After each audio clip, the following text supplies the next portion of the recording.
That it's good to have you here, Mr. Secretary, because you know Texas so well. I'm curious to begin. For folks who don't know, this is a state where you can vote on either side, right? You can vote on the Republican primary, you can vote on the Democratic primary. What, if anything, do you read into these huge numbers on the Democratic side? Well, I think it's very indicative of tremendous enthusiasm. When was the last time that we were here talking about a contested Senate Democratic primary in Texas? It's, as others have pointed out, the first time since 2002 where Democrats have outvoted Republicans in the primary. Does that tell you there's a lot of crossover? Does it tell you there is Democratic enthusiasm? What does it tell you? I think it tells you there's a lot of Democratic enthusiasm, people getting off the sidelines that normally might not vote in a midterm. Because they think they can't win? They can't win, or also very fed up with what they see every night from President Trump and what they see in Texas. In addition to that, I think there is some crossover, especially if we remember 2018, I would say the most analogous year to this. In that year, Democrats started making real gains in the suburbs of Texas, and people like Colin Fletcher representing the suburbs of DFW, or Colin Allred and Lizzie Fletcher representing the suburbs of Houston got elected. Places like Williamson County that are outside of Austin, that's not the big city, but it's a neighboring suburb, those started to trend Democratic. I think what we're seeing here is that that's going to continue. And that's going to play a big role in what happens, I think, in November. I've spent more than a little time in Texas. Every time I talk to Democrats, this is the year things are going to change. I know. The people are rolling their eyes half the time. Yeah, you and I've been there. We've talked about it before. But let me ask you this, because the early voting, which was so strong, was before Donald Trump decided to go to war with Iran. One would have thought that immigration would have been huge as people went to the ballots. Also, obviously, the economy, like everywhere else in the country. But now you have this added X factor. What do you think is going to be going through people's minds? What's going to be most important as they vote today? Well, look, I mean, the old political conventional wisdom, right, that all of us grew up with was that there would be a rallying around the flag, rallying around the president effect. Today, I think it's the opposite. People say we don't want any more of these forever wars. People are saying, well, this is a president that came into office twice, telling us that he was not going to get us into another war. And so I think that this might supercharge the turnout for Democrats. But we'll see. It also happened very late, right? That happened over the weekend. We're already on Tuesday. More and more since the 2008 primary between Barack Obama and Hillary Clinton, at least on the Democratic side, more Democrats have tended in Texas to turn out in early voting instead of Election Day. In fact, it's pretty much been, I think, about 60-40 or 2-1. History, which means just keeps going up and up and up and up and up. On the Republican side, we might get an answer on the Democratic side tonight. On the Republican side, we're probably not going to get an answer tonight because it's probably going to go into a runoff. Give me the lowdown for the GOP, Tony. Well, it is also a very fascinating race because you have, of course, longtime Senator John Cornyn on the ballot, but he could possibly lose his seat to Texas Attorney General Ken Paxton, who, Katie, as you know, has a long history of issues, legal issues, moral issues, ethical issues.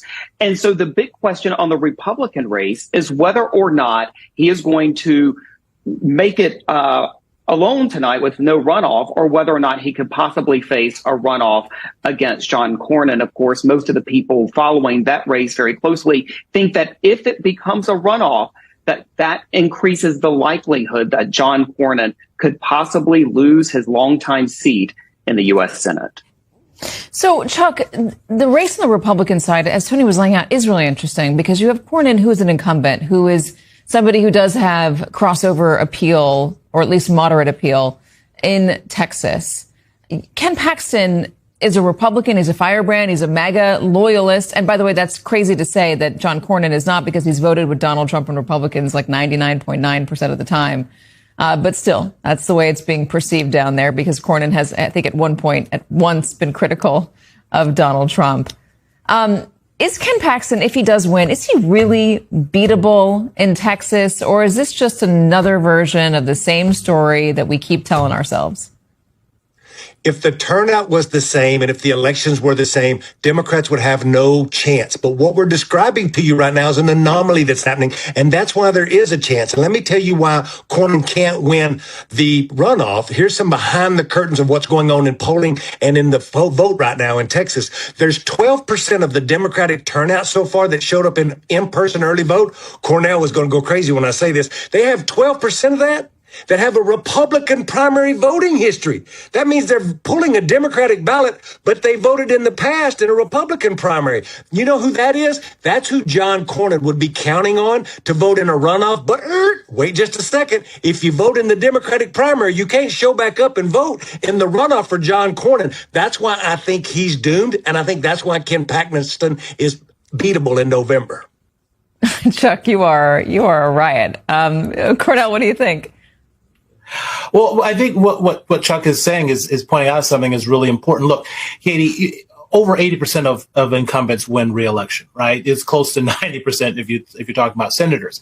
Cornyn, the real big, massive thing that's going to happen in Texas is, quite frankly, around the Republican primary. Because if they take out Cornyn, someone who's been there 2 decades, right, and wins elections solidly time after time, and turn that into an open seat, it advantages the Democrats, because all of a sudden you have an open seat, which is very different from taking on an incumbent. And I assure you, if there's an open seat in Texas, Democrats at the national level will absolutely pour money into Texas in a way that they haven't poured money into Texas before, because Schumer needs to expand the map, and nowhere is there a better opportunity to expand the map than looking at an open seat. If Paxton upsets Cornyn in that seat, Katie bar the door. This time, Texas might be really different because it's an open seat, and you see dramatic changes in the way voters are turning out. And look at District 9 that just happened there, where you had almost a 30-point swing from Trump to a Democrat. I think this time, Katie, might be different. Is it that we see a runoff in the Republican primary? Yeah, I think that's the expectation that, Wesley Hunt, the third candidate in this race, congressman, from the Houston area, he's going to draw enough support that's going to have this go Cornyn and Paxton into the runoff there. And you're talking about that dynamic of, Cornyn hoping to get an endorsement from Trump being on the sidelines. I think maybe that's kind of what tomorrow is all about. If the conventional wisdom is right, this becomes a runoff between these two. What does Cornyn look like coming out of this? Is he a weak second to Ken Paxton, then trying to make the case somehow that he can overcome that? A 20-plus year incumbent can overcome that in a runoff period?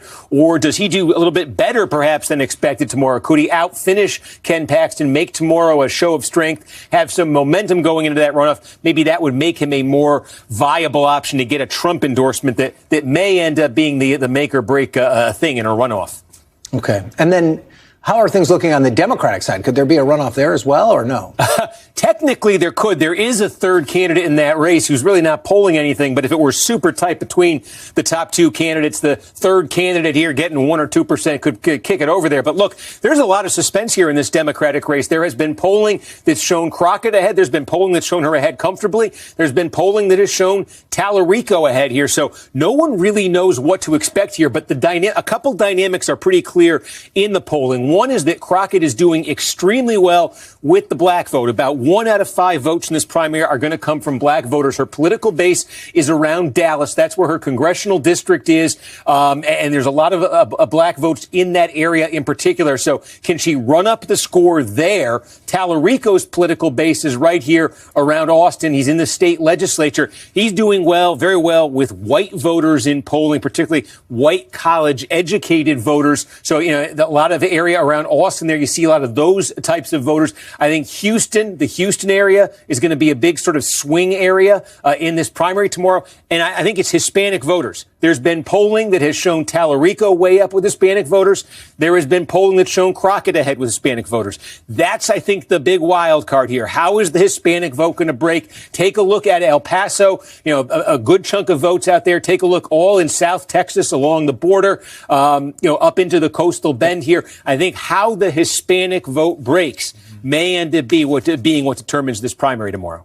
And you can watch Steve on YouTube all night tomorrow night as he breaks down these results. So we're looking forward to that. Ryan Chandler, thank you as well. You'll be a part of our coverage tomorrow night.